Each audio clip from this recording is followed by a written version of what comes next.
to 6 days a week. One day will be carbon free for me. I'll not do anything which creates carbon emission. If I'm successful, I'll do it for 5 days a week. 2 days carbon free. If I'm successful, 3 days a week, 2 days a week, 1 day a week, and no carbon emission from me. So I'm carbon free all of the time. This is the commitment I make. And it may take time, I can do it faster. It's up to me. It's my decision. I will not do anything which contributes to wealth concentration. It's possible. If I run business on a social business format, there is no wealth concentration because I don't make any profit for myself. My business is to solve the problem of the people. And that has no involvement with wealth concentration. So I will not contribute to wealth concentration. I will not contribute to employment because I'll be an entrepreneur. All human beings are entrepreneurs, not job seekers. That's a kind of flip side. So once I become free from carbon emission, wealth concentration, I become a 3-0 person.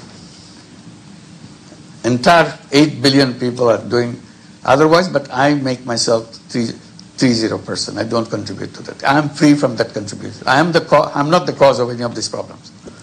And if 5 of them do that, so 5 of the young people together decided we are free, we are all 3-0 persons. So luckily now thousands and thousands of young people signing up, going to their website and registered themselves at 3-0 clubs. Now about 45 countries have thousands of 3-0 clubs.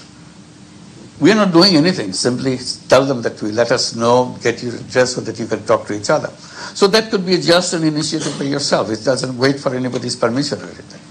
But in the process, if it catches up, we can create the 3-0 world. It's not a simple imagination which can be translated in the beginning in a small way, but it can pick up the speed. Really create the 3-0 world. And if you have a 3-0 world, we have created a new civilization. That's the only way we can survive. Otherwise, we don't survive. Sorry to give you a kind of bad feeling about the world, but we have to be aware about where we are, and we have the power to change it. That's my emphasis point, that we are one single individual, one of you right here, can change the world forever. That's the power we have. Thank you.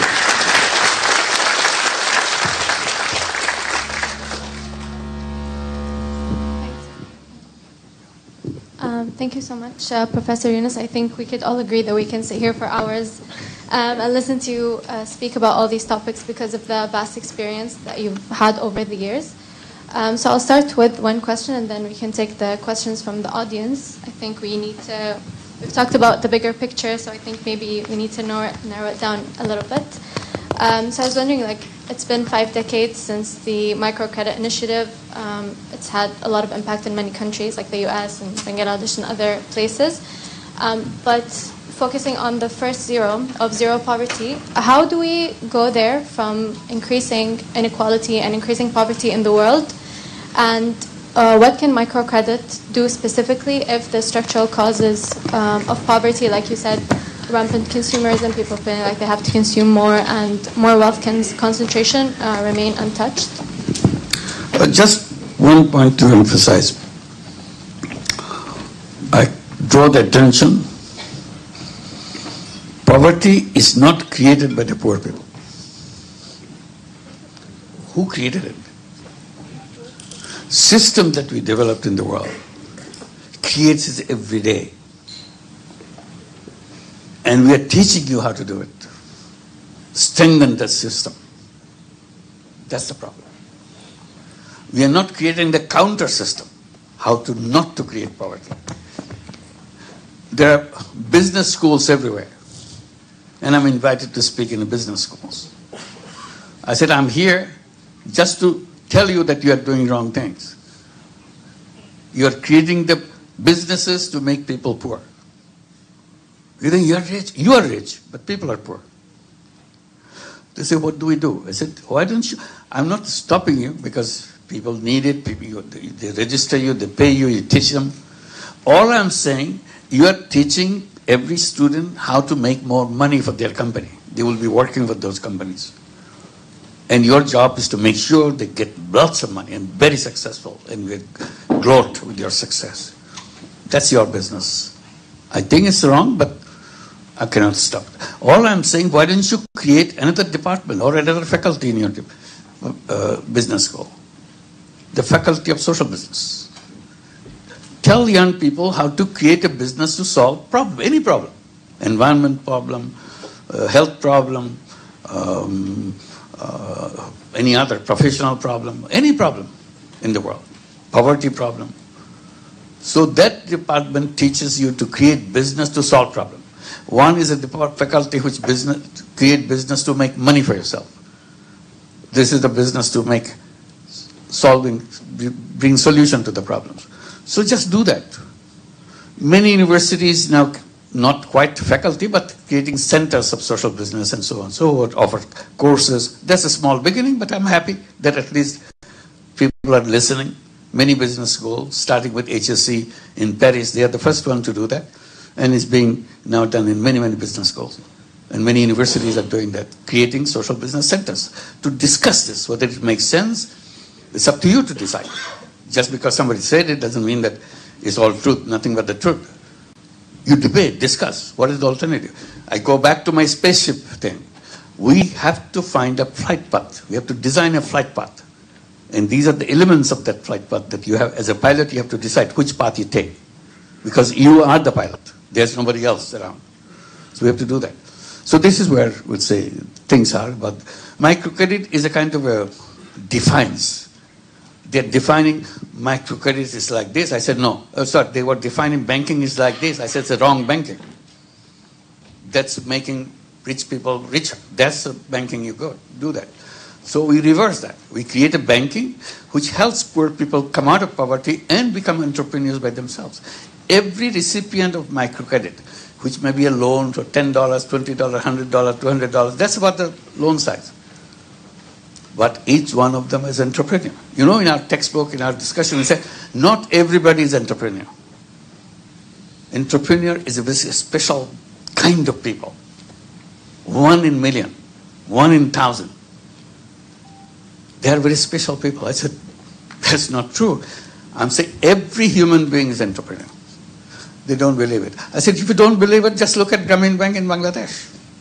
Over 10 million women, illiterate women, taking money, billions of dollars worth of money, paying back every penny, starting business, running it very successfully. Not only they run business, not only take money, they own the bank.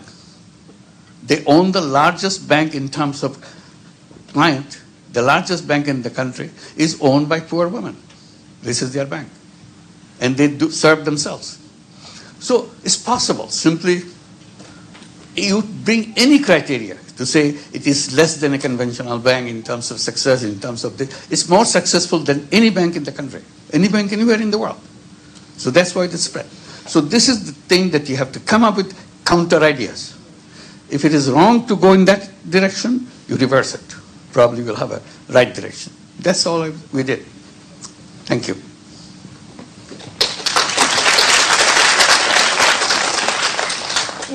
So the idea is focusing on defiance and going against what the bankers are saying. We do the opposite. What the bankers are saying, we do the opposite, essentially. So due to the time constraints, unfortunately, we only have time for one question. If anyone has a question, they'd like to raise your hands. We'd like to give the current generation, the smartest generation, a chance to ask a question from the younger audience. Yes. I'm Manha Afra, a high school student. You're the founder of Grameen Bank, Grameen Mobile, and many other successful endeavors. I've come to know that you plan to establish a Grameen University. What is your vision regarding this university, and how will you achieve a 3.0 world through it? Well, thank you. We just began with this university. We keep saying that it will be a social business university. There's a business school and all that. This will be based on social business principles across the faculty, wherever you're teaching.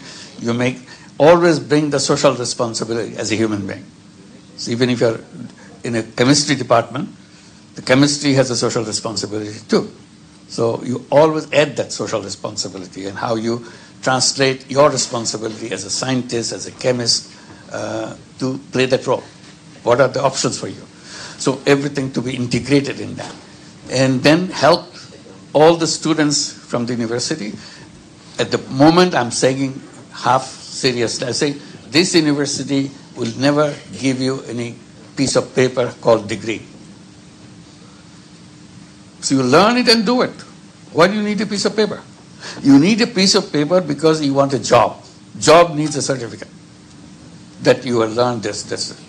So you don't have to demonstrate anything what you have learned. Do it. We support you. We have a whole finance arm of the university so that you can go out and do it. We'll finance you. We create social businesses to implement it, make it happen. That's our job. So you don't look for a certificate. Just look for design. Start designing in every class that you go through. Keep on designing this. By the time you come to the end of the class, end of the courses, you can start your thing. You're ready. You're already. Even when you're still a student, you can start your thing. You don't have to wait for some degree or certificate because you are doing it. You felt that this is the right solution. That's all.